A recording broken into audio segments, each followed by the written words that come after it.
Good evening, everybody. We have a lot of competition for your attention tonight with lots of people having programs on TV. So thank you for being here tonight. I'm Marion, and I'm from the Sound Defense Alliance.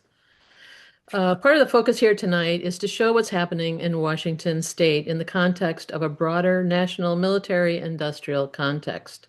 What happens here is a tiny microcosm of what's happening across the country today, where increased military spending makes funding other national interests impossible.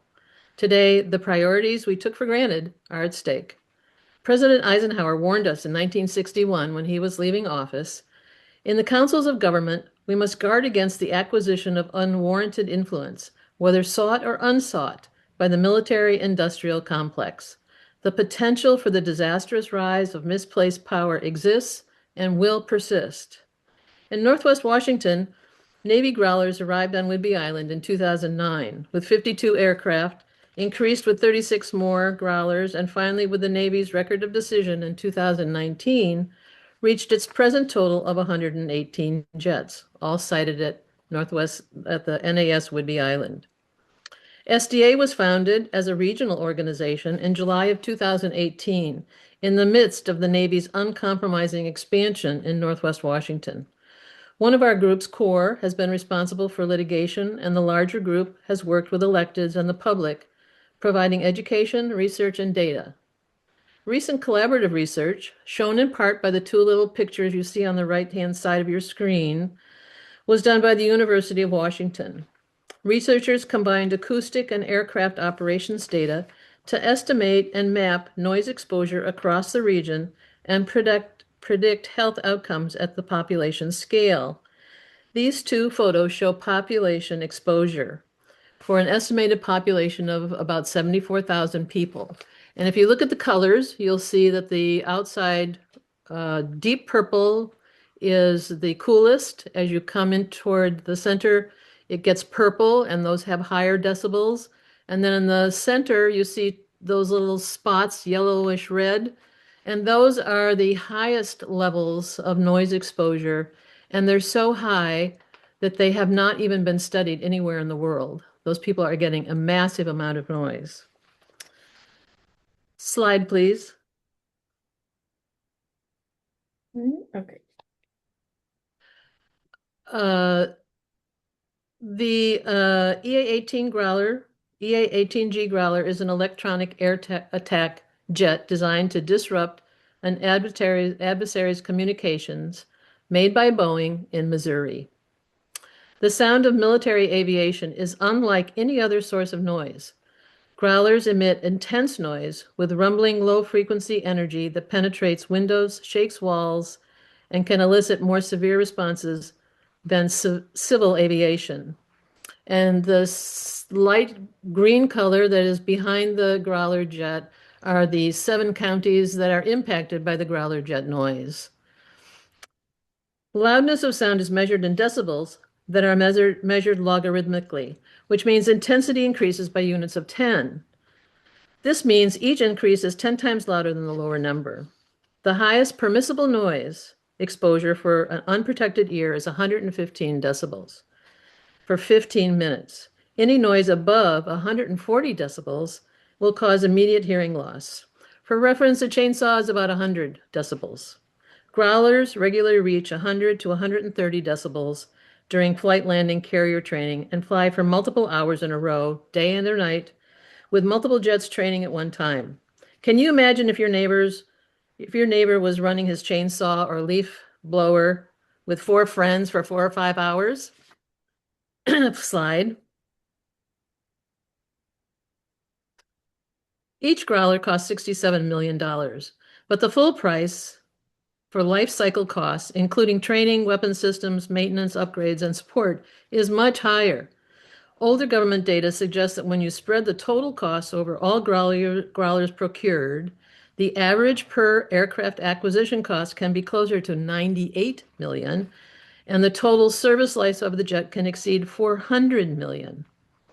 So if you look at your screen, you can see 118 Growlers times 67 equals almost $8 billion. The Growler's been plagued by more crashes than any other aircraft, with substantial loss of personnel and material. Just in 2025, the Navy had 6 FA and 18G aircraft crash and 1 lost at sea. These 6 crashes don't include the October 2024 EA-18 crash near Mount Rainier that took 2 pilots' lives. Let's multiply those costs. One Growler, 67 million times 7 is $469 million. Slide. This is a slide of showing the operational increase for pathways 14 and 32 on a map. Just so you get an idea of where some of the worst noise is happening, those little orange and yellow spots that you saw on the earliest map. Slide. On August 1st of 2025, the Navy announced that they had surpassed 12 million cumulative flight hours for its FA-18 and 18G Growlers. This is equivalent to 500,000 days or nearly 1,370 years of flight time. Slide. This slide compares the cost of what it takes to fly a Growler jet for 1 hour, and compares it to a worker's salary for 1 whole year. So $35,000 compared to 1 hour of flight time for a Growler jet. Now let's multiply 12 million cumulative hours that we saw in the slide before by the cost of 1 hour of flight time, and that's a grand total of $432 billion paid for by your tax dollars to keep the Growlers in the air. Slide. The military continues to raise its already enormous budget and presence in our communities each year. We're calling for the Navy to own its own regulations and stop single-siding all of the jets on NAS Whidbey Island. Because the Navy is in violation of the U.S. military's own Joint Cross-Service Group guidelines, which requires geographic separation of valuable assets, such as the 18G Growler. Many current deployments are made on the East Coast, and squadrons now have to fly across the country to meet carriers headed to Europe or the Mideast. And our recent tallies, as we've just shown, show how expensive that can be for men and machines. The Navy has also given themselves a waiver to continue using a substandard training field for field carrier landing practices that do not meet current Navy safety standards, putting pilots and their aircraft at risk. Best practices would ensure the Navy to follow its own policies. Slide. What can you do? It's time to reset and reorder individual and national priorities toward peace, economic security, and shared prosperity. Maybe I should give the president's speech. So we want people to prioritize life over military machines. And I want to leave you with a little inspiration from Martin Luther King. A nation that continues year after year to spend more money on military defense than on programs of social uplift is approaching spiritual death. America, the richest and most powerful nation in the world, can well lead the way in this revolution of values. I encourage you to visit SDA's website. We have all the numbers and contact people of your electeds. Please write letters, make calls, do what you can. It's going to take us all. Thanks so much for your time and attention. Thank you, Marion. Yeah, we have everyone, all of our panelists' contact information and website at the end of the webinar, so look out for that when we get there. It was really great to get this local example of military training costs here in Washington. And so now we're going to expand a little bit out and we're going to hear from Breck, who will tell us about how the F-18 Blue Angels, which share the same airframe as the Growlers, how they're used for military air shows. Take it away, Breck. Thanks, Tara. And Marion, thanks for the privilege of working with SDA for the last several years. I've been up to Whidbey to hear them as a retired military member. My wife and I often go up there. It's a beautiful spot, ruined by an incredible noise by the Growlers. I've not flown in the Growlers. I'm a retired military flight surgeon. Flight surgeon is not a real surgeon. We're the physicians for flyers, for aircrew. And I've flown in other fighter aircraft and a number of other airplanes. I flew in the predecessor to the F-18 Growler, the Prowler, Prowler, and that is not nearly as noisy. I can tell you from hearing them both. So what I'd like to do tonight is a few things. First, I encourage you listening to be active rather than passive. I don't do this for just for you to listen, but for you to act. And so I hope to inspire you to do so. And beginning, you've probably got your phone close at hand, as most of us do.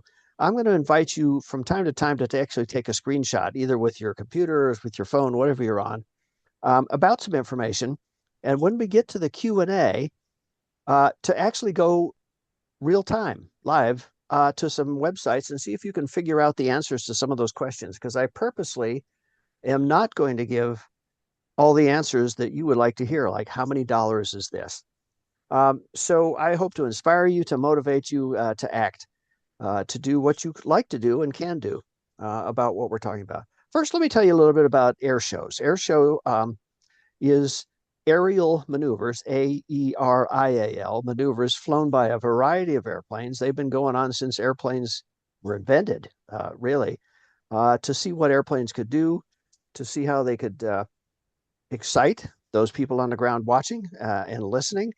And that's what that's about for air shows, is entertainment. What I want to ask you is, how much is entertainment worth? How much is it costing? How much does it cost you to buy a ticket, for example, to see the Blue Angels that have been coming to Seattle for well over a half century now, and they're an integral part of Seafair, which is that festival in August that started out, excuse me, talking about maritime things, but has moved to air shows. So, slide. Here's the first one. If you got your phone, take a quick screenshot of that. And I'm going to not talk about every one of these, but I am going to go through them and I'll ask you some questions here a little bit. Here's the fuel requirements for each 3-day Blue Angels air show, where they fly over Lake Washington in August. There are 6 of those F-18 Hornets, they're called the Super Hornets. They use 58,000 gallons. By the way, these numbers come from the actual contract that the Blue Angels send to the various air bases where they do shows. I'll also invite you to Google how many air shows per year the Blue Angels do, because you can start multiplying, and I think you'll be shocked at how much fuel is burned. So 58,000 gallons plus 6,500 gallons for that C-130s that brings the support folks in. They fly what they call key influencer. They fly the media, so you can see them on television, exciting, flying upside down. They also need smoke oil. If you look at the slide, you can see all the smoke trails, the contrails from the airplanes. That is purposely created by injecting oil into the afterburner of the plane, and it just turns to smoke. Where does it go? Those below, we breathe it in. Not good. Fuel trucks, security forces to keep track of them. They need a search and rescue helicopter. Those are very expensive.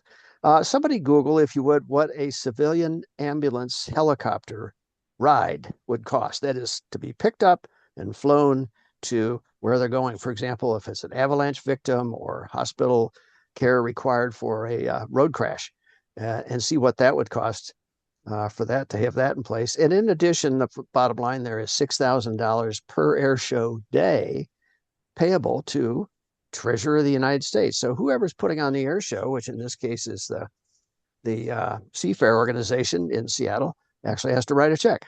Slide. This is a little bit of a busy slide. Look at the graphic itself first, and it talks about climate forcing from global aviation emissions. So that gets into the kind of nerdy weeds here just a little bit, but those contrails that I was showing you have an effect on either the retaining heat in the atmosphere or heat bouncing off in addition to the fossil fuel chemicals, burned or unburned, that are in those contrails. So there's the answer to that first one. How many gallons? 70,000 gallons of jet fuel per weekend air show. So if you multiply that by, somebody hopes you got it, how many dollars per gallon of aviation fuel? The fuel a Blue Angel jet burns in 1 hour would run your car 10,000 miles a year for about 5 years, an hour's worth of fuel. It's incredible fuel use to put those heavy airplanes up into the air and to fly as fast and as hard as they did. You can see the metric tons of CO2 there. Slide. Here's what else is required for each 3-day air show. Now, remember, somebody's paying for all this. So again, just take a screenshot of that with your phone, do some little math during the Q&A or later. So they need at least 33 and sometimes more vehicles including vans, sedans, SUVs, to carry all these folks around when the Navy sends them there. It's not just the pilots, but there's a whole group of support folks that have to be ferried around. 65 to 85 hotel rooms times 3 days. So somebody do the math on that and how much they're spending just on hotels. They got to have a gym. The G forces in the Growler are enough that you got to stay in shape to be able to keep the blood pumped from the legs up to the head. There has to be enough food and water to feed 65 people for 3 days. And we're not talking dollar a slice pizzas either, or these kind of little sandwiches. That they're eating good food. 50 cases of water and 50 pounds of ice per day to keep the maintainers cool. And then there's all those tickets. Shaded seats are given on a comp basis, if you will, to friends and family, to the recruiters who are bringing local high school kids in and say, wouldn't you like to be in the Navy? To sign up for that. I mentioned that I'm a retired flight surgeon. They take a flight surgeon and a naval corpsman to visit Children's Hospital. It's good PR for them. They give them a teddy bear and get on TV, and everybody feels good about that, of course. Lots of TV, radio interviews, public speaking, those kinds of things. And here's that word, key influencer, again, to keep us funding the Navy. Slide. And then there's the rest. So we've talked about the sort of inner circle of the target is the people actually flying the air show, the outer circle of the people that have to be paid, and then all of these folks, which you can see, you can glance at there, as that it takes to run just a 3-day air show. And they do a number of air shows a year. And again, somebody's looking at that and they can tell us that a little bit later. Slide. This is my final slide. I'm going to say a word or two about that. If you would be kind enough to get your cameras out again and take a shot of that QR code, that will lead you to the website from last year for the organization shown in the lower right. It's a group of organizations, really, the Airshow Climate Action Coalition. A bunch of us, Veterans for Peace, for example, WPSR, folks who are concerned about noise, SDA, went in and bought a large billboard. This was it. And it was erected. It's one of those huge ones, the size of the side of a semi-truck up on stilts in the neighborhood when they fly. And we got a lot of press. You may have recalled the TV news came out and talked to a few of us about that. And we say no to the Blue Angels.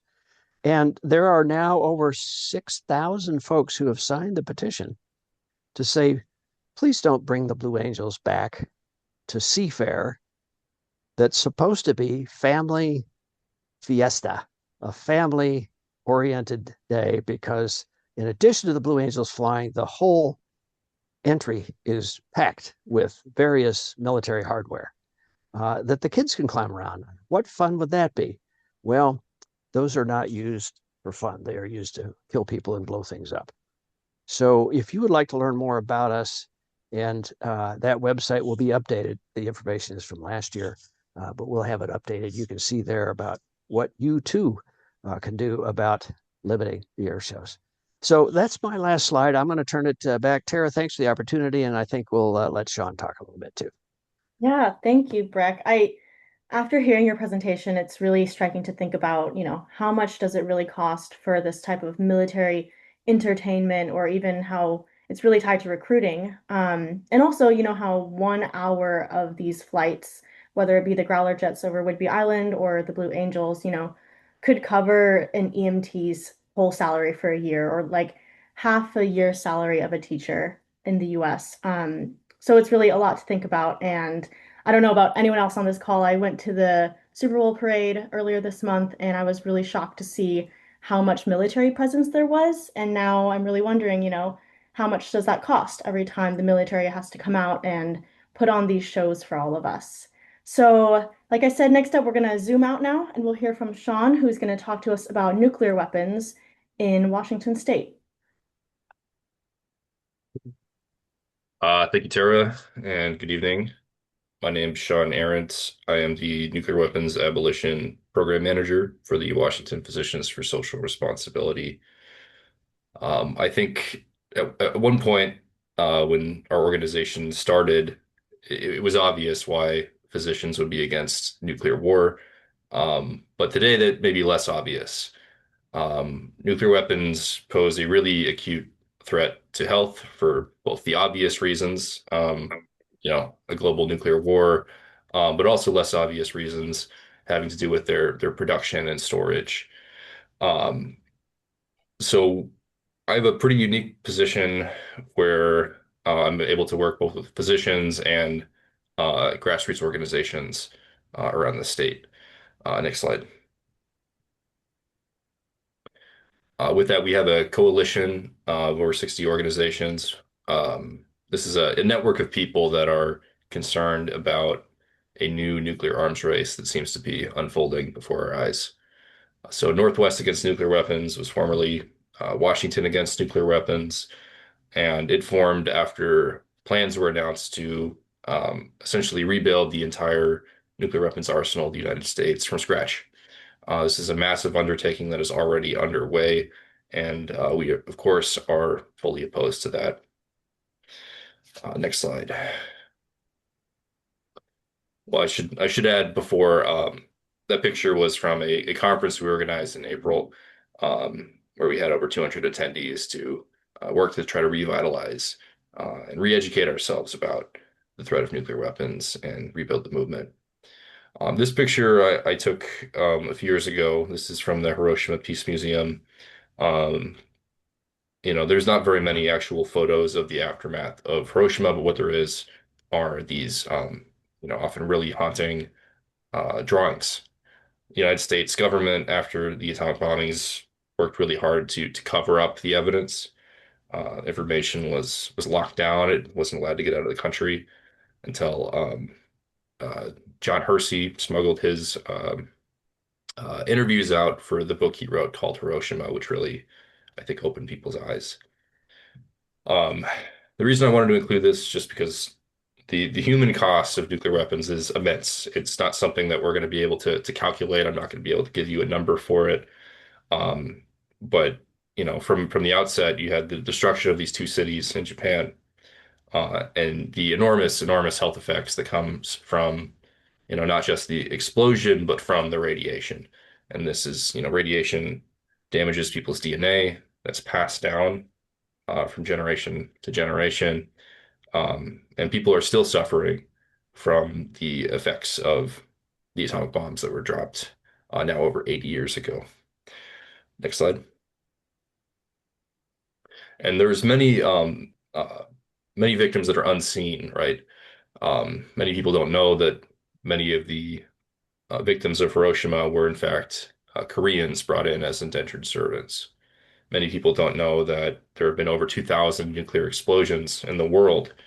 What they call nuclear testing that contaminated the South Pacific, the Australian outback, um, the American Southwest, nation of Kazakhstan were heavily impacted. So these areas, people are still suffering from that and have not really been fully compensated in a meaningful way. Next slide. Um, so if we were to understand, locally, right, we are giving about $2.6 billion a year towards nuclear weapons.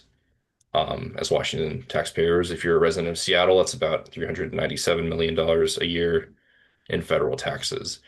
Um, if you look at your taxes in April, right?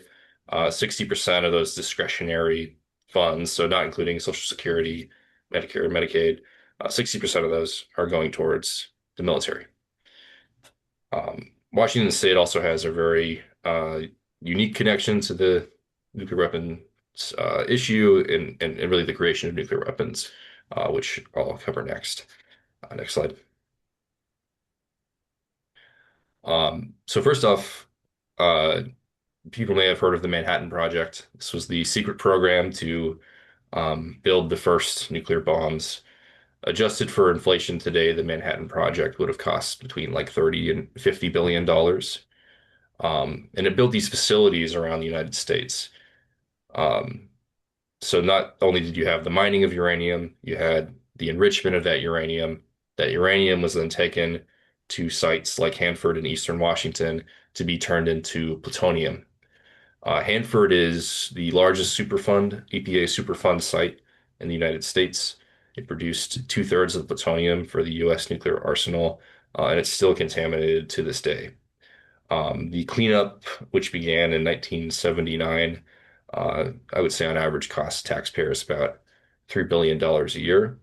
Well, we are glad that that cleanup is occurring. It's very important that we, contain this waste, stop it from continuing to leak into the Columbia River.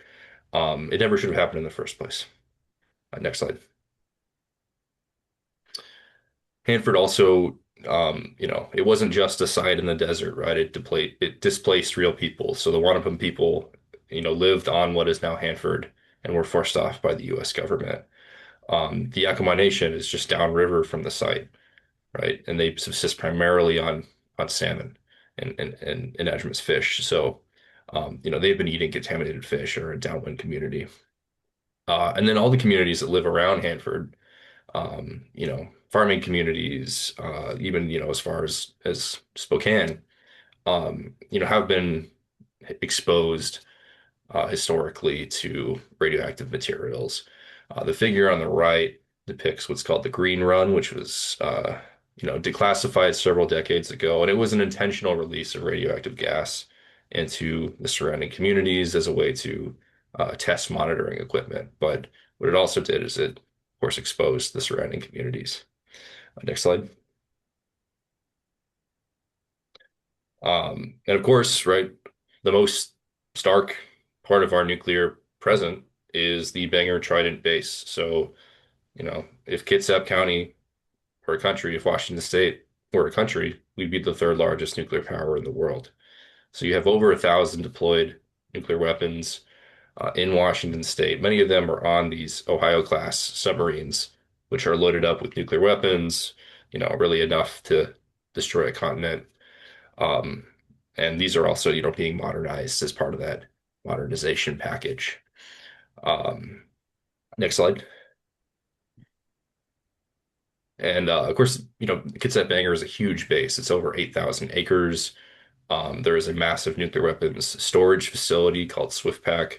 There's also a massive pier where they go and, reload the submarines, do maintenance. Um, and the craziest fact about it is that it's actually guarded by trained dolphins and seals, um, which in itself, right, is like another crazy expense. I work with an activist who used to be a congressional staffer, and he talked about touring the waste treatment plant at the Bangor base for the dolphins. The dolphins had to have their own waste treatment plant. So that's just a little microcosm of this insanity. Next slide. And we've, in Washington State have also been impacted by uranium mining. The Midnight Mine is still an open pit uranium mine that does have a cleanup happening, and it's on the Spokane Reservation. So, like many of these uranium mines, they've been intentionally sited on Indian reservations in poor communities, right? Textbook example of environmental racism. Next slide. So, um, In 2026, for the first time, uh, you know, really for the first time since we haven't been at war, the U.S. military budget exceeded $1 trillion from a single act, from the National Defense Authorization Act. That is the main funding bill for the U.S. military. And of course, nuclear weapons funding is primarily in a different bill. It's in the Department of Energy's bill, and there's like an additional 100 billion to that. Uh, our military budget is more than the next nine countries combined. So think about that. Think about that when you're thinking about priorities, when really any elected official tells you you don't have money for fixing potholes or for a new park or for healthcare or whatever it is. We do have the money. It's just going to, well, most of these defense contractors that eat up, 40 to 50% of that $1 trillion. Next slide. Um, in 2025, um, the National Defense Authorization Act did include a good thing, which is funding for health compensation for the victims of the nuclear weapons production cycle. The Radiation Exposure Compensation Act um, was passed. It was attached as an amendment. Only about $3 billion, right? But it included communities like the downwinders of the very first nuclear test, the Trinity test in New Mexico. These are communities that are living with second, third, even fourth generations of thyroid disease and cancers, finally getting a chance to be compensated. But of course, 80, 81 years later, the majority of these people did not get compensated. And then today, the figure on the right, you know, uh, U.S. still maintains a nuclear weapons testing site in Nevada, but serves at the president's leisure. To conduct an underground nuclear test is millions of dollars, and today Donald Trump and his administration are pushing to resume that. Next slide. So this enhancement and modernization project is estimated to cost somewhere between 1.7 and $2 trillion over the next 10 to 15 years. They want to modernize the full triad, which is land, air, and sea. Um, the land-based missiles in particular are extremely over budget. I mean, $260 billion. And even if there wasn't modernization, right? If we were just maintain the arsenal as is, you're talking about, 600+ billion just for maintenance. So, this is enormous. This is like New Deal levels of spending to create weapons that can only be used to destroy all life on Earth. They can't ever be used in a conflict in a limited fashion, right? Because every wargaming scenario planning shows that it just causes a runaway nuclear war, causes nuclear winter. These things cannot be used. Next slide. Um, and of course, this arms racing is continuing. Um, and on February 5th, the last bilateral treaty with the United States and Russia, New START, expired. This treaty limited the number of deployed nuclear weapons in each nation to about 1,500. With it gone, the U.S. and Russia could double the amount of deployed weapons. I mean, these are deployed, it means weapons ready to fire, weapons that are out on the submarines, mounted to a launcher. This is a huge concern for us. It should be a huge concern for all of us because, you know, we may not like to hear it, but nuclear weapons are real. And this is a real danger. And no Golden Dome is going to be able to protect us. But Donald Trump, of course, is calling now for this new project called the Golden Dome, which he thinks will be a missile defense system that can block nuclear weapons. Rough estimates are that this, to actually achieve it on the low end would be $3 trillion. The density of satellites you'd have to put into the air to make this possible. Um, well, it's just questionable whether it's achievable under laws of physics. Um, So we're seeing funding for this already getting put into defense spending packages. And then, of course, the last thing I should just say about this whole spending debacle is that even though we surpassed 1 trillion in 2026, for 2027, they are now demanding $1.5 trillion just in the NDAA for military spending. This is, yeah, an unprecedented increase for a nation that is not currently at war. Um, we need to do all that we can to oppose it. Next slide. So if you're interested in learning more, if you want to take action to oppose a return to nuclear testing, to keep sane limits on our warheads, and fight this $1.5 trillion increase in spending, we want to work with you. We want to work with anybody who's willing to fight back, um, because this money could be used to solve a lot of problems, or it could be used to create a lot of problems. And nuclear weapons are the ultimate problem. The photo here is just a picture from Hiroshima, from the lantern floating ceremony. To the right, you can see what's called the A-bomb dome. It's one of the last ruined structures still left in the city. Floating lanterns is something that people do kind of as a prayer for peace. So they do it in Hiroshima on August 6th. I recommend everybody come out to Green Lake in Seattle to the Hiroshima to Hope celebration, where you can float lanterns as well. Um, Talk to your members of Congress, demand that they do better, and hopefully we'll all live to see the other side of this. Thank you. Thank you. Thanks, Sean. Yeah, like you said, I think it's hard for a lot of us to wrap our minds around the fact that nuclear weapons are real when, they're actually just right next to us in our Puget Sound, and they're just like our neighbors, and they're affecting our people right here in Washington. So now we're gonna zoom out even further and hear from Meredith, who will also be telling us some of those things that all of this money could be spending. So Meredith will talk about the costs of war and how the US is impacting people across the country and across the world. Yeah, thank you, Tara. My name is Meredith. I'm in a grassroots organization called Seattle Against War, which is primarily focused. Right now, we have a campaign to end US aid to Israel by pressuring one of our elected representatives, and I'll kind of get more into that. But please visit our website if you want to know more. Next slide. Yeah, so as we've talked about, all of these weapons, these planes, this machinery, it all costs a lot of money. The planes that fly over Whidbey Island or over our heads at Seafair, or the weapons that are stored at Washington's many military bases, the nuclear weapons manufactured here, those all have a purpose, just like the weapons that you can see on this table.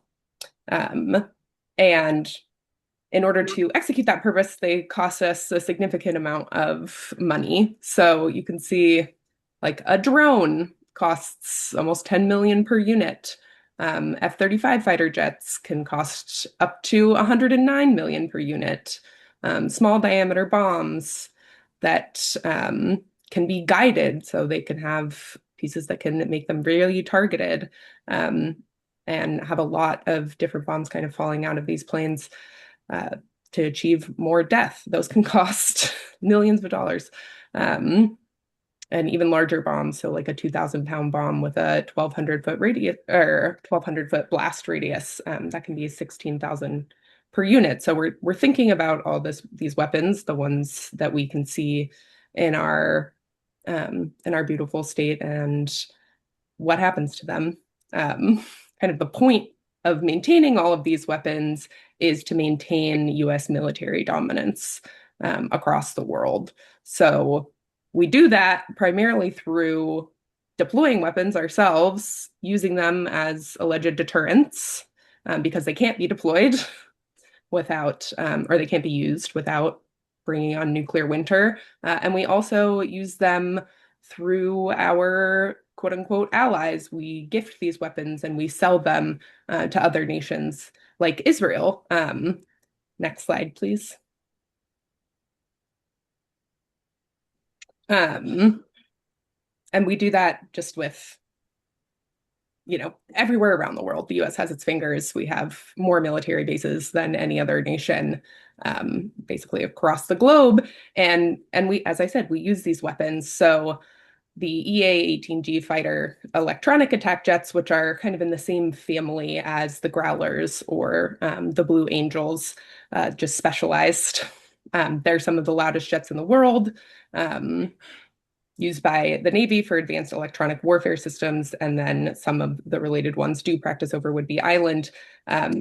These planes are meant to be a first strike platform for high-risk missions to jam enemy electronic defense systems before knocking them out, which is exactly what happened in Venezuela earlier this year in January. Some sort of US military machinery, maybe one of these fighter jets, was used to take down Venezuelan defense systems, kill 100 Venezuelans, and allow the United States to kidnap Venezuela's President Maduro and his wife, Celia Flores. So the jets that are practicing, the ones that we're storing, the weapons and the munitions that we store here, they go out. The Growlers go out, including into West Asia or the Middle East. And they're linked to preparations for a possible strike on Iran. We know there's a lot of military buildup around Iran, like the weapons and the machinery that we see here, they go abroad. They don't just stay polluting our environment, they go drop bombs and pollute others' environments. Next slide, please. So why do you care? Why do you care about where these planes and these munitions are going after they're, polluting our environment and creating health impacts and noise damage here?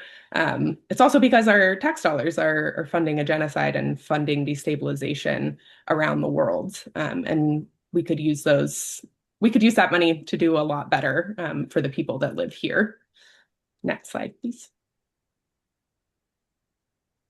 So this is an example from 2024. I don't have the 2025 number in front of me, but just in 2024 alone, the United States spent $17.9 billion to bomb Gaza, one of the most population-dense areas on Earth.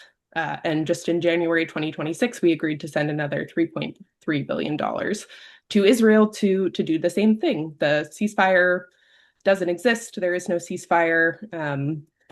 Over 500 Palestinians have been killed since the alleged ceasefire, and we're still sending Israel weapons, and we're still using our taxpayer dollars to create this harm. Next slide. How much of that money comes from Washington State, exactly? So over $550 million was spent just on military aid to Israel in 2024. And you can go down the list, like Seattle taxpayers, we spent almost $60 million, Burien, $3 million, Bellingham, almost $7 million, and on and on and on. And I got this data from a group called Not My Tax Dollars. You can look them up if you want to. Their methodology is there. But yes, this is like of that, just that 17.9 billion, that's just 2024. Like, this is how much we paid. This is how much of that 60% of that discretionary spending, like, it went to this. Next slide, please. And what could we have instead? So with that almost $560 million just to Israel's weapons, we could have almost 350,000 households with 1 month of free rent. We could have over 1 million families with a month of free groceries. We could have almost 200,000 children have free or low-cost healthcare for a year. We could support elementary school teachers' salaries for a year, over 6,000 elementary school teachers' salaries. 1.6 million households with solar electricity produced for a year, which would help us reach our necessary climate goals, or at least my internal moral climate goals, not the United States climate goals. And then almost 15,000 students with their loan debt canceled. We know that these are things that our communities need. We can see with the increase in income inequality We have a huge increase in homelessness. We have a huge increase in food insecurity. We have people who still can't access healthcare, whose premiums are going to go up significantly. Children's education is suffering. Teachers frequently talk about how they need better pay and more teachers. And students, are really burdened with this loan debt. So if we just spent the money on the people who pay the taxes instead of spending it on bombs that were going to drop half a world away, we could have a lot. Next slide, please. And yeah, like project out. Think about that with the defense budget. We talked about how it's over 900 billion, actually $1 trillion in that National Defense Authorization Act for 2026 alone. That's discretionary. Like they can spend it on what they want to operate the Department of Defense. And I'm just thinking about all of the fraud that our new federal government has talked about stamping out, like childcare payment fraud or voter fraud or Medicaid fraud, all these kind of boogeymen that our current administration points to say, oh, this is why we have to cut social programs because people are doing fraud, or this is why we need to crack down on who can register to vote because people are doing fraud, which is not accurate. The Pentagon has failed 8 straight audits. The Pentagon has failed many audits in its lifetime, but we continue to give the Pentagon and the Department of Defense more money than we would give to any other department besides that Medicare and Social Security spending. So it doesn't really have anything to do with, oh, we don't know where the money is being spent. It's that this is what our government prioritizes over anything that's actually life affirming for our people. Next slide here. So yeah, it's time to stop actually affirming life and providing people what they need to live, and just stop buying weapons, stop creating more weapons, stop maintaining the weapons that we have already, and stop selling weapons abroad where they're just going to do more damage to the earth and to the people. I was just reading today that 96% of all of the trees in Gaza have been decimated, like they're gone because of this war. And that is a real ecocide. So it's not just the environmental impact of what planes might do to like our ears or our lungs, like that is also true wherever they're used around the world. And yeah, I would really like to make a change. As I said, Seattle Against War has a current campaign for an arms embargo on Israel targeting Adam Smith, who is the House representative for Washington's 9th district. That's like from the middle of Seattle across to parts of Bellevue and Mercer Island, and then down to Tukwila, Kent, and Federal Way. So we have targeted him because he is the ranking Democrat on the House Armed Services Committee. Much of this spending is going to flow through that committee, and he has been basically a rubber stamp for this funding, including the most recent National Defense Authorization Act. Most likely, in my opinion, because 96% of his donors are defense contractors like Boeing, like General Dynamics. Palantir is one of, or he has received more money from Palantir than any other Democrat, and then he also receives a significant amount of money from the American-Israeli Public Affairs Committee. So this is why we're targeting him. We think, like, of politicians, he actually has an amount of power over this type of spending. And he's right in our backyard. He's my representative. I'm his actual constituent. And so I really feel that deeply. Like I want him to stop spending $1 trillion a year on the military. I know my neighborhood could really use that. Thank you. Yeah.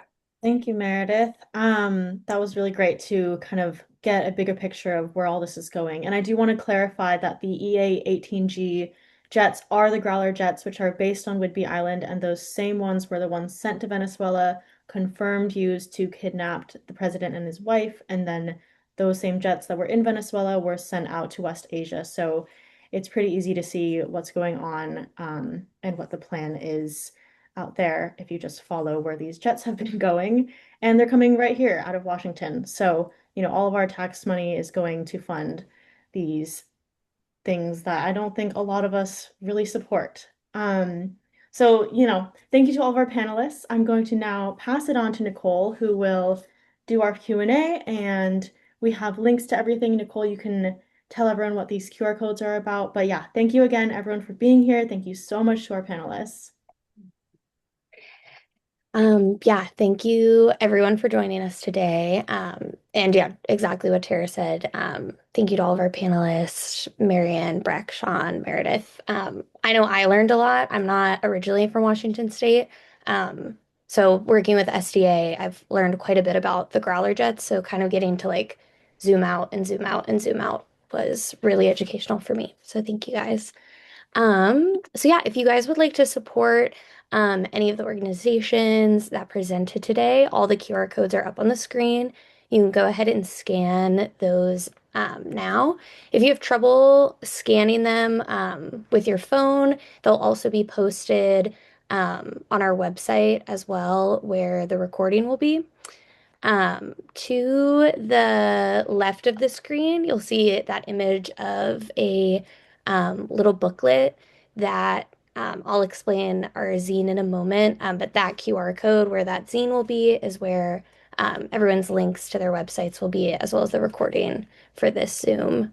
And yeah, so we're about to open it up for Q&A. So go ahead and start. You guys can start putting questions in the Q&A chat section. It looks like on the Q&A section, we're able to type answers as well. So if there's any question someone's explaining and anyone wants to chat, any of our panelists want to chat a response, feel free to do that as well. And before I get to our Q&A, SDA put together a lot of the information that Marion went over in the beginning of the presentation today surrounding the Growler jets, specifically going over their financial, environmental, and mental costs. If you're unfamiliar with the zine, they're basically like mini magazines. I have a printout of the one we made here. So they're really small. They start, you can print them at home on a sheet of printer paper and fold them into little booklets. Um, yeah, so it basically has a lot of the information Mary went over, and then also has um, a link to our website and some call to actions and different facts specifically about the growlers. So you guys can download that at that QR code as well.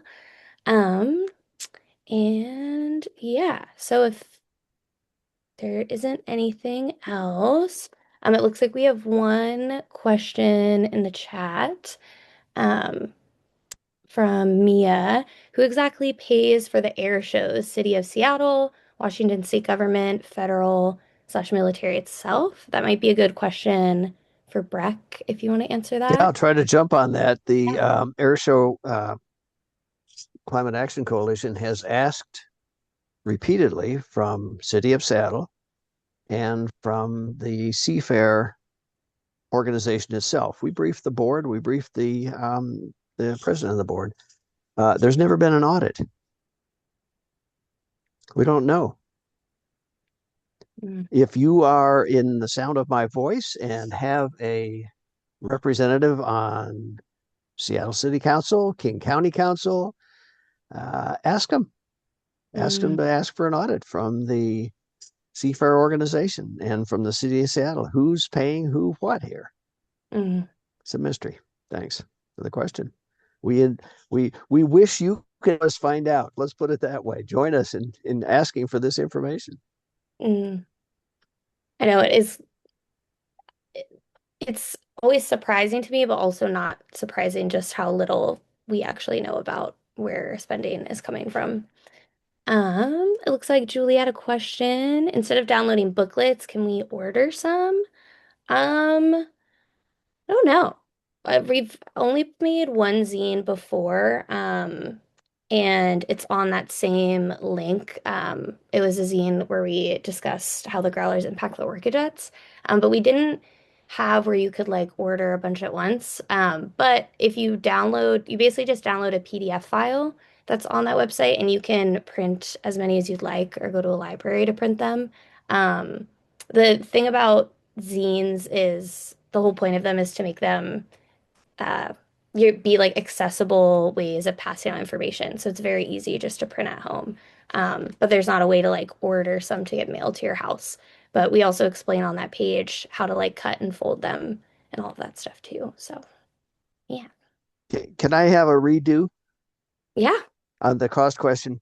Yeah. There are a number of sponsors. If you look at Seafair, go on their website, Seafair's website, you will see that Boeing, Alaska Airlines, a whole variety of other businesses in the area are sponsors. Sponsors means they pay money, pay somebody money. What I was referring to earlier is, of course, the money goes to the Seafair organization, and then to who? How much does the city get paid to have thousands of cops on duty, for example, because it's just packed?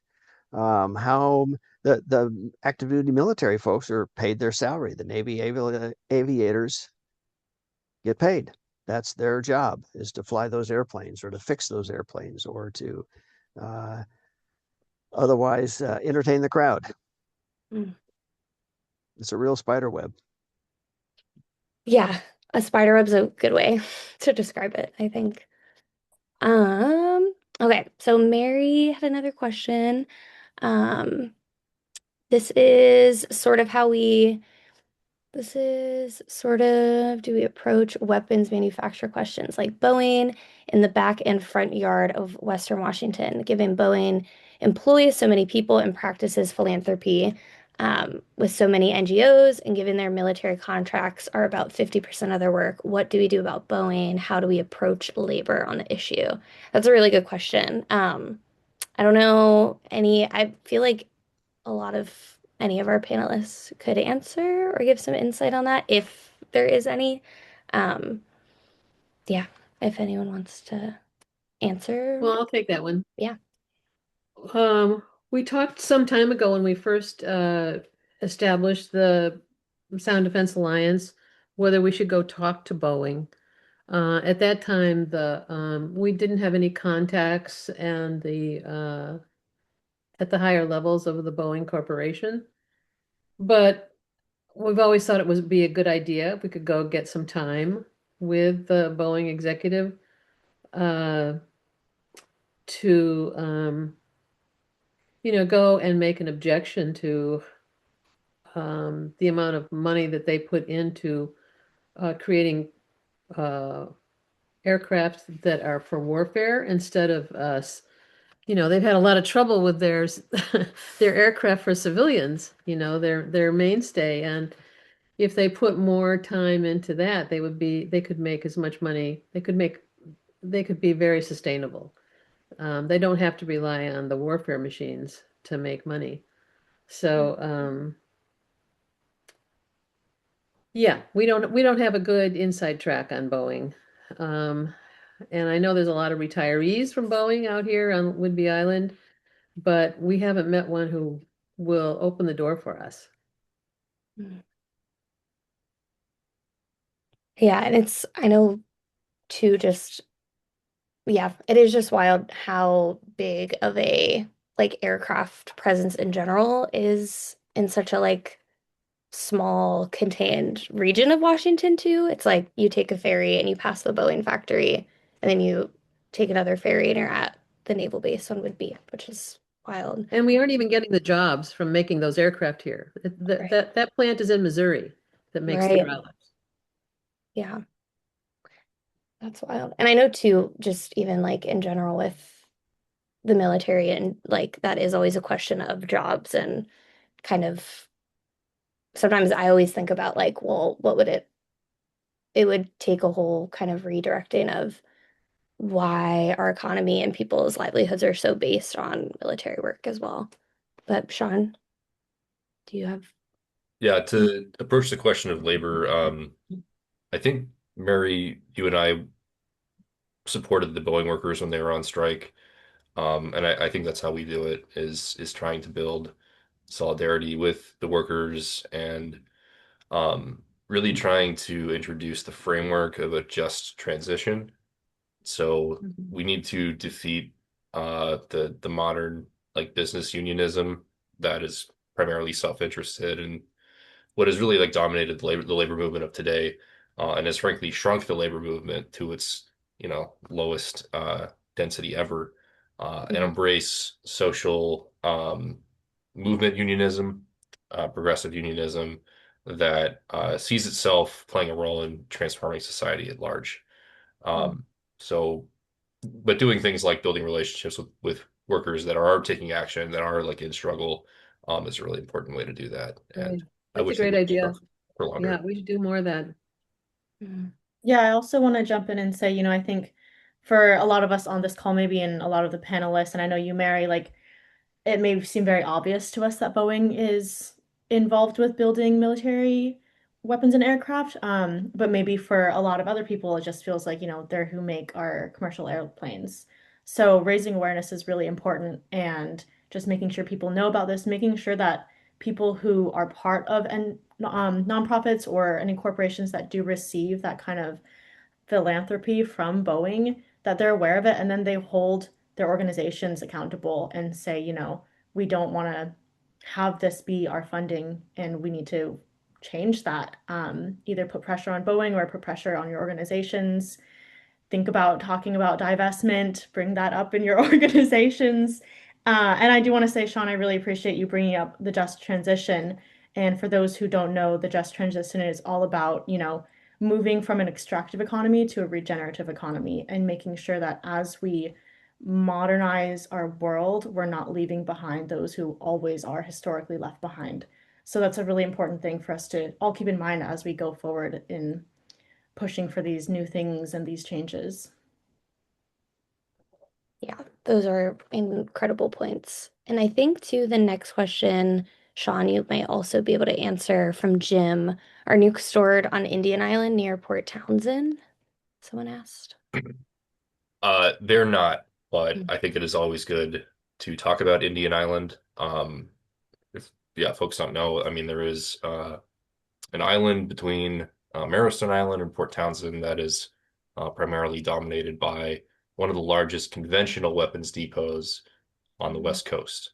So you do get our aircraft carriers and different battleships loading up with weaponry at that island. It's a mysterious place. Most people that live in Jefferson County don't know about it. But yeah, as far as anybody knows, they do not have anything other than conventional weapons there. But that does mean that they have conventional weapons there that have been used to, uh, you know, terrorize civilians, like in Palestine. Mhm. Wow. Yeah, I don't even think I haven't spent too much time in that area, but I hadn't even heard of that before. Um, Looks like Mary Patterson, not necessarily a question, but had said, I believe air shows are also paid out of the Navy's recruitment budget. Is that true, Breck? Yeah. Yep, sure is. Mm. Recruiting, they have to, because it's like a wheel. It just keeps turning. When people retire, new people have to come in, they have to expand, they sometimes contract. And convincing primarily young men, although the percentage of, I don't have last year's figures. The Air Force was the Army is about 30% women, I believe. The Air Force is about 20. Don't know what the Navy percentage is. Convince them that this is the life and this is a career when there are many other things that they can do. It takes a lot of money. It takes a lot of appeal. They sponsor stock cars at races, for example. See the ads on TV, and air shows is just one big way to attempt to recruit. Not everybody gets to fly those jets, but just the association of uh, aerial combat and aerial performances gets them to sign. Mm. Yeah, I'm from Baltimore, Maryland, so I grew up close to Annapolis, and I remember there were two girls a year above me in high school who ended up going to the Naval Academy here. Mm-hmm. And I remember asking them why, and they just said that they wanted to fly a plane and go in a submarine. And I think that is it, I don't know, it is just surprising. Like that is really the appeal for a lot of people. Um, and it looks like Dean and Mary asked, is Israel the largest beneficiary of military air from the US? Has this changed with time, maybe over the last 20 years? I don't know specifically about air. I don't know if I think Meredith. they I meant think that aid. it's Yeah. aid. Eight. Okay, Yeah. cool. Oh, I see their Um, comment below with aid. Thanks. It's varied through the yeah. years. I haven't kept track. Meredith may know, but it's varied between Egypt for a while and Israel for a while. Ukraine, of course, is getting a lot now. Meredith, do you have recent figures? Yeah, I do. I have it in front of me. So Israel Wonderful. has, and since 1946, um, so not all time, but since 1946, Israel has received 244 billion in US aid. I think that amount is adjusted for inflation. Um, and then the next closest is 113 billion to Afghanistan. Mhm. And the next closest under that is 102 billion to South Vietnam. So you can kind of see the US track record of engaging in um, war or proxy war in these places and using a lot of military aid there. Ukraine actually has received only 61 billion. So yeah, Israel far and away more than any other nation. And it probably has changed over the years. But I think like Israel since 2016, we've had a memorandum of understanding that supplies them with at least $3 billion per year. And then since the genocide began, that amount has increased and we've done some extra aid packages. So like, yeah, that adds up over time. Mhm. Yeah, that website you mentioned, Not My Tax Dollars, is such a good resource for anyone. And you can plug in like any specific city or state in the US, and not just Washington State, and see where specifically your tax dollars are going Yeah, to that's and those good. figures. Yeah, glad to have that. Yeah, it's a really, really good resource. And Um, Meredith, you had said, not since all time. It's just supplying aid to Israel since 1946, but like that is their whole time That's also. Israel's whole time, yeah. yes, but Yeah. just like all time United States, the whole time. I don't have those figures, but yes, since Right. I mean since pre creation of Israel, but likely to um, the British forces and the kind of yeah Zionist militias Mhm. in 1946 to 1947. Mhm.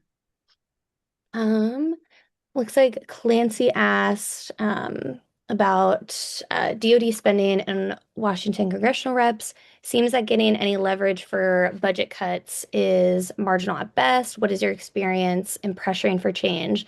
We are aware that the DoD budget never decreases. In your opinion, where should citizen pressure focus? It's a good question. If anyone wants to jump in on that one. Yeah, I might just start and say like, we recently pressured like Patty Murray to sign on to a resolution about the expiration of the New START treaty. Mm, That was a win for us. Um, so she's now added her name to the record and said, I support maintaining these treaties and limits on the deployment of nuclear weapons. That was a regional effort. It took folks reaching beyond their town, beyond their neighborhood. Um, so acting locally, but then also organizing across regions. So if we want to defeat the military budget, we have to build a coalition that actually spans the United States and possibly the world, because U.S. militarism affects everything. So while the military budget has not gone down in a very long time, uh, you know, since like probably World War II ended. Um, what we can say is that social movements have fought against, insurmountable odds and won, and we should study those social movements. So we should study the civil rights movement. We should study the New Deal. We should study the labor movement and, see what it worked. And it was, a combination of pressuring elected officials, right? Labor unions, right? Taking action, um, and people protesting. So imagine if no kings was no war. And actually like doing more around that, I think we'd be getting somewhere. mm, I want to add a story to that. I heard a story about during the Vietnam War, there was a huge protest that went to Washington. It was the biggest protest that had ever happened in Washington, D.C. And at that very time, at the very moment, Kissinger and Nixon were meeting with the French to talk about using nuclear weapons in Vietnam. And that protest, I mean, this information came out way after that. Um, that demonstration changed their mind. I mean, they saw that what the reaction would be in the United States, and so no one knew that that had happened. You know, they were there, they showed up, and they changed the future of what happened. So can't underestimate the value and power of public protest. Yeah, I have another one. Folks want to hear about it. That's been less about, still about pressuring governments, certainly, but where there have been successes is many state or government employees have huge pension funds that are invested in like weapons manufacturers and defense contractors. And there have been several successful divestment campaigns. There's one I'm thinking of in North Carolina where their government employees' pension funds were divested from these companies. That's billions of dollars to kind of cease the flow of production. And I know that there is a campaign in Washington state called Cut Ties with Genocide that is for that specific purpose. And yes, focusing on government employees because we actually have control over the Washington State Investment Board. That's for the state government and also local government employees. So that's labor, another way to put that pressure on. Sean, you had something? Yeah, I foolishly listed several movements, but missed the nuclear freeze movement, which, of course, I work for a legacy of that, and that's one of the largest social movements in U.S. history. It culminated in a march of 1 million people in New York City, and we know that it forced, crazy Ronald Reagan to change his position and reverse the arms race. So, this movement should also be studied because, ahead of the arms race, U.S. and Russia had 15,000 nuclear weapons. Uh, all the activity, people there were ballot initiatives, there were divestment, local resolutions, created a situation where the U.S. and Russia gave up 10,000 weapons each, got us to our current levels, created the SALT Treaty, which then became the New START Treaty, right, Right. which is now expired. So that is a legacy that I had to mention. Yeah. Is that the same? I think Joseph in the chat asked about um, hope that, is there any hope that the treaty of the prohibition of nuclear weapons, we force nuclear weapons possessing countries to destroy all nuclear weapons? Does that have something to do with those treaties you were mentioning? Is Oh, that the same thing? Joseph, as in the co-chair of our nuclear weapons Oh. abolition program. Well, he should know this, but no, he's probably there's currently an international treaty called the Mm, Treaty on the Prohibition of Nuclear Weapons, which has been led by the non-nuclear states. mm, There's something like 90 countries that have signed on, but none of the nuclear countries have signed on. So I think what he is asking is that, can we get to a critical mass where countries are being forced to give up nuclear weapons? And to that, I would say we have to get nuclear powers to sign on before we can get to that point. mm. Good point. Thanks for the question, Joseph. It looks like somebody asked, what's the difference between specifically for us living on Whidbey and in the Salish Sea region and U.S. Navy slash Growler Northwest training areas? Is there any way to talk about the difference in cost slash ecological and biological health impact in training, maintenance, and manufacturing in Washington versus what really gets spent on defense and warfare? Yeah, well, there is a couple. Well, I mean, I really appreciated Rex's part of his presentation too, kind of breaking down like when you even just think about like, okay, where everybody that is hired for, yeah, even just a 3-day air show, where are they sleeping, who's feeding them, what's going into gas and fuel to get them from place to place. Then when you scale back and think about that in regards to like the operation at the Naval Air Base on Whidbey Island with growlers being trained throughout the year there, and then also housing families. I know in our zine that we have out, we have a page specifically about just even how much fuel is used. Um, like, for example, one Growler jet produces 12.5 metric tons of CO2 per hour. Um, the jets use about 1,304 gallons of jet fuel an hour, and a gallon usually costs $5 to $8 between, depending on inflation or gas prices at the time. Um, so on average, um, the fuel used would equal um, about $8,476 just for 1 hour of jet fuel. And that's kind of just one element of it that also has to do with how much CO2 is going in the air. Um, but I don't know if Marion or even Tara has any other additions specifically about the growlers and training on Whidbey with like specific pricing. But Well, there was a study done uh, some time ago by Michael Schumann, who did an economic study for the costs of the growlers here on in Island County, and that I had a part in my talk, but it was going to put me over 10 minutes. Um, but it's called Invisible Costs.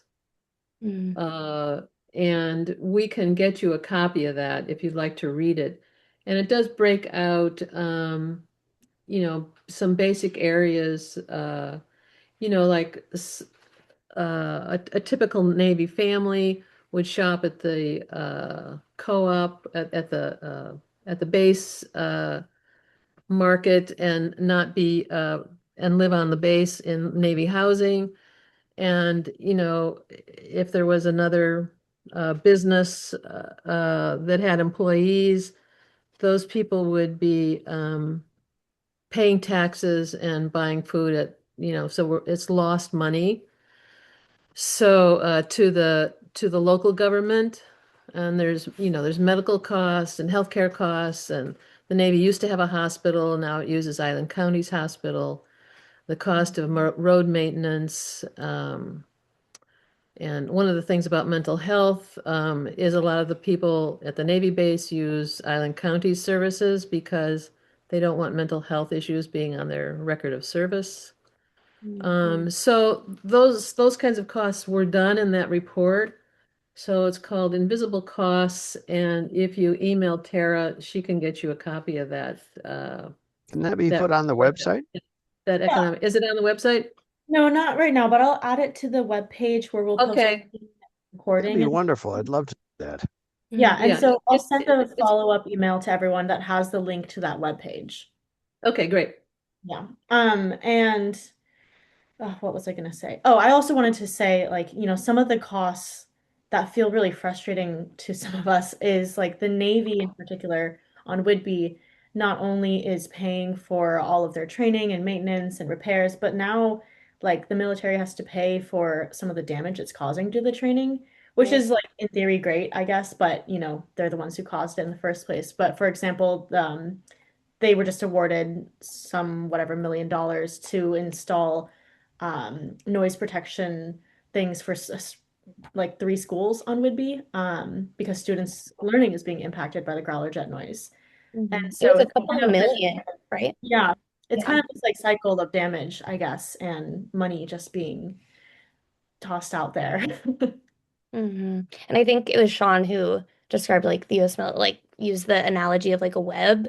And it's like even just when you like focus in on the Growler jets, it is just a web where all of these financial costs are also costing like people's mental and physical health, environmental health. It's all so entwined and connected. And then zooming that out to just the greater presence of the US military, it's like, yeah, impacts everything. It looks like okay, Clancy mentioned about um the island Sean was talking about near Port Townsend that you can see the weapons ordnance loading cranes on that island when you take the ferry. Wow. Brent said it'll take a movement to transition from a war and more war economy to a public works and reparative economy as a massive movement, national and international. So true. And just even thinking about how like the US military has, I think the only other country is like China has two or three bases that aren't in their country, but the US military has bases like 10, like I don't, is it like 50 or something? It's very close to 700 around the world. 700. Me being like 50, 50 seems like a lot. 700 bases. Um, that also, when you think about all of then those micro costs who are employing people getting sent out there, impacting that local economy as well. So like we're even thinking about our economy as US citizens, but even thinking about how that's impacting their local economy, what that would mean not having that presence there. Yeah, it would take a huge movement, but I think what everyone mentioned about divestment is definitely like the most feasible place to start right now. But yeah. And they Uh, bases all around the world, and yet there's, no other countries' bases in the yeah. US. Yeah, no. Like not yeah. And it's really insane when you think about it. And it looks like Cheryl said tomorrow, Veterans for Peace are meeting Spokane's purchasing agent to implement the nuclear free zone ordinance already voted into effect in 2022. We'll be working bi-weekly to divest in all businesses and pension funds, etc. Awesome. Thank you for sharing that. That's sick. Yeah, Great. Veterans for Peace is really, really a great organization. Um, It looks like Clancy also mentioned, oh, just sharing that the U.S. military reportedly offered France nuclear weapons in April 1954 during the critical situation at Dien Bien Phu. Phu? My pronunciation on that probably isn't the best. Just before the French forces surrendered in May 1954. However, this offer was never officially authorized, and it may have been misunderstood in the tense context of the time. Yeah. Da, da, da. Trying to read through, and it looks like Jim shared a link talking about the U.S. national debt being at 38 trillion and deficit this year already at 1.7 trillion. That means the U.S. has borrowed more than twice entire 970 billion military budget. That's not sustainable. Yeah, not sustainable at all. And even when you think just like um, when for our zine, I used Meredith's resource of not my tax dollars and was trying to, I used their methodology to figure out of um, the Growler jets, like each Growler jet is about 67 million each, and there's 118 currently at Whidbey Island. So if you multiply that, it ends up being over $7 billion just for the jet alone. And so I was doing just trying to divide the billions to see like what that compares to an average teacher salary. And just doing the math alone, I kept having to just raise and raise and raise because I forgot how much even just 1 billion is and how much it takes to get to that. So then even thinking of a trillion, that that does just blow my mind and is wild to think that a country can be in that much debt, but also be spending so much at the same time. Summer had a question. Has there been any thoughts on collecting data and shared civilian experiences across different bases and regions in the states who are also exposed to these jets? Could that serve to be helpful in building cases and resistance? I was raised on and off um, NSA Lemoore in the Central Valley in California, and the jets regularly were flown over my family housing there and beyond. And those older jets were extremely jarring. And the marina my siblings and I played in directly outside the base was extremely polluted. Always curious of impacts. Marion, if you want to share, I know there's been talks of trying to collect more data about the growlers on Whidbey, but I don't know at large if there's any. So what exactly is the question? I maybe missed that. Basically, just I think they're asking about collecting data and shared civilian experiences across different bases throughout the country on the Right. impacts of these jets. Right. Um, We've done a lot of that. We've done a lot of that with the UW health study with the mm, University of Washington, collecting data from Northwest Washington and the seven counties impacted. But, as a volunteer, one little organization to do that from multiple places requires a bigger organization, I think. I don't know that we could do a good job with that, uh, or at the same level. Our quest has been to do as professional and thorough job of what it is that we're doing here so that we can trust the data that we're finding, so that researchers can use it. So um, it's a quandary. Yes, I think it would be valuable to know, and it would be great to have, a similar organization in another state that was doing some of that data research, or having the public health people from that state do some of that research so they could get some of that data. What is the particulates, the number from the particulates from those jets. They do that kind of data collection here on Whidbey Island for Oak Harbor, and we'll be trying to get one for the OLF this coming year. Uh, so, uh, yeah, it's a big country. It's a Mhm. big country. Um, but I'm enjoying very much the conversation with other groups who are doing really interesting things in how to move the ball forward in a world that feels like it has a really big hill to go up. So, uh, I'll jump in and say strategy and I know we're at the tactics end of and collaboration are really important. I know we're at the end of our time, but we've got some other sessions scheduled, do we not, Tara? To talk about the health aspects and some other things. Yeah, and I'm so excited that someone put into the chat I about know, I just saw that too. to talk about it. So SDA, this webinar is the first in a series of webinars and events we're going to do throughout the entire year. And every month we're going to focus on a different topic. Most of the topics will be related in some way to the Growler jets, but like this one, we're going to collaborate with other groups to bring in broader issues. So all of February, we were dedicated to raising awareness around military costs. Next month, we're going to focus on community responses to Growler jet noise. And so we're going to hear from one of the researchers who was part of the UW study, from the University of Washington.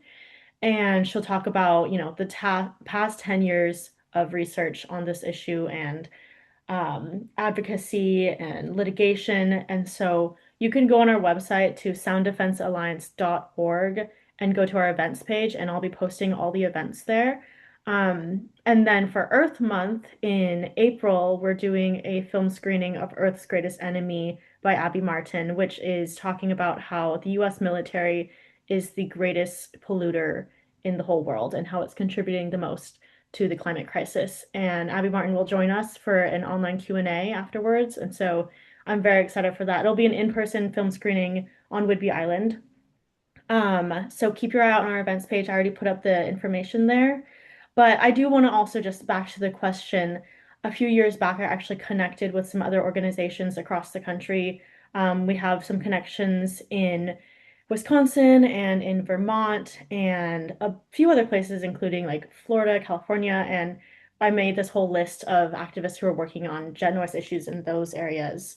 And we collaborated. They like share all of our posts, we share all of theirs, and share all the resources. One of the groups did this incredible film called Jetline, and it's on our website in our films tab, and it's all about the phone complaints that people send in about the jets there.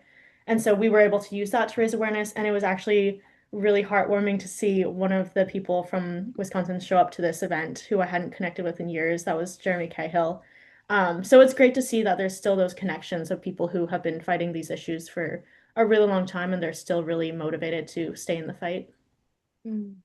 And I just want to add, it's really it's a new thing. You know, there's been a lot of pushback on airports, but there hasn't been much pushback on military noise of any kind, let alone jet noise. And getting the data, I mean, we spent a lot of time and a lot of money getting real data, hard data that the Navy can't ignore. And that's taken time and years and but we have it, and the University of Washington was able to use all the data we've collected over the last, all the noise studies that other third-party groups have done, including we had the Navy was tasked by the NDAA to do their own noise studies, so we could at least trust their studies. So they used the data that the Navy had to do as forced by Congress. Um, so yeah, it's a long process, but the data is critical. Mm. Oh, I think you're on mute, Breck. And we can't see your phone. Yeah. But able to see my phone, it looks like, but it's the NIOSH noise dosimeter. And it Yeah. literally will record what the sound level is. You just download the app, it's free. As I'm talking here, it's 70 decibels. That gives you some idea of how much louder a Growler jet is, for example. So people can just do that, stand at the end of the runway, start taking measurements, take screenshots, and Sure. send them to the people who represent you. That's what Yeah, we can do. go to the, yes.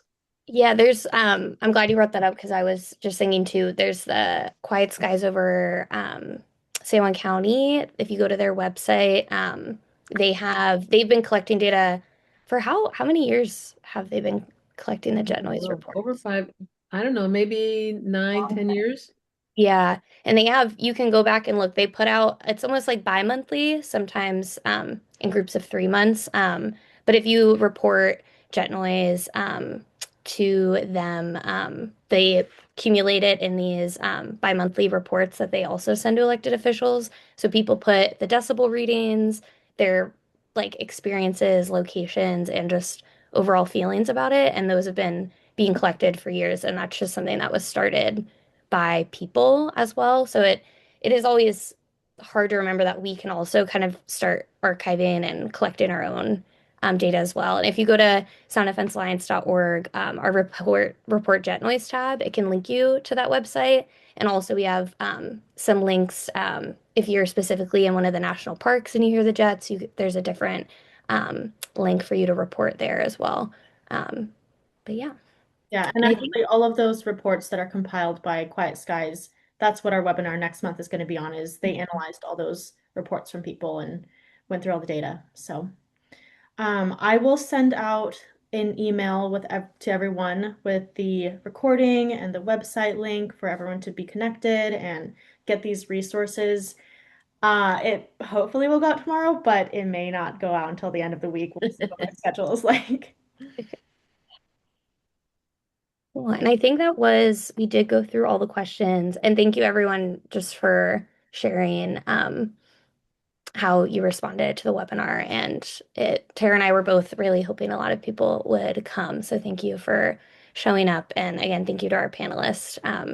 This was a really, really cool event for us to do and come together to connect all of these topics and show how they're all related. Yeah. Yeah, Yeah. thank you Yeah. all. Tara and Thank you, Nicole, thanks Julie. for organizing. I've had a great time. Thanks for having us. Thanks for speaking. Appreciated hearing you all. Yeah, Yeah. Thanks, and thank everybody. Good night. Good Awesome. night. Have a good Thanks, night, Marianne. everyone. Thanks, Meredith. Bye. Thanks, Beck. Bye.